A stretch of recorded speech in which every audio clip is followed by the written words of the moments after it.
Welcome to NCN news. నా పేరు ప్రశాంతి. బులెటిన్లో ముందుగా హెడ్లైన్స్ చూద్దాం.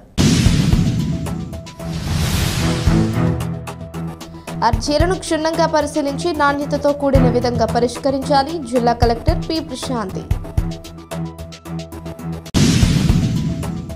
పీజీఆర్ఎస్ మీకోసంలో ప్రజల నుంచి వివిధ సమస్యలపై స్వీకరించిన అర్జీలను నిర్ణీత కాల వ్యవధిలోనే పరిష్కరించాలని జిల్లా కలెక్టర్ పి. ప్రశాంతి అధికారులను ఆదేశించారు. రాజమహేంద్రవరంలోని స్థానిక జిల్లా కలెక్టర్ కార్యాలయ సమావేశంలో నిర్వహించిన పీజీఆర్ఎస్ మీకోసం కార్యక్రమంలో collector P. Prashanti, joint collector S. Chinaramudu, DRO T. సీతారామమూర్తులతో కలిసి ప్రజల నుంచి 178 అర్జీలు స్వీకరించారు. ఈ సందర్భంగా కలెక్టర్ పి. ప్రశాంతి మాట్లాడుతూ అర్జీలను క్షుణ్ణంగా పరిశీలించి డిస్పోజ్ చేయాలన్నారు. ప్రజలు అందజేసే అర్జీలలో అత్యధిక శాతం మండల స్థాయిలోనే పరిష్కారం లభిస్తుందని, అర్జీలను అందజేసేందుకు ఇక్కడికి రావద్దని అర్జీదారులకు సూచించారు. జిల్లాలో నిర్వహించే రెవెన్యూ సదస్సులకు స్థానికంగా ఉన్న ప్రజా ప్రతినిధులకు తెలియజేయాలన్నారు. ఈ సమావేశంలో joint collector yes. Chinnaramudu, DRO T. Sitarama Murthy, CPO Appalakonda, Veena Devi, ఇతర జిల్లా అధికారులు తదితరులు పాల్గొన్నారు.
రెవెన్యూ సైడ్ మనం రెవెన్యూ సదస్సులు ఏవైతే చేస్తున్నామో అది ప్రాపర్ గా వాళ్ళకి కమ్యూనికేట్ చేయాలి.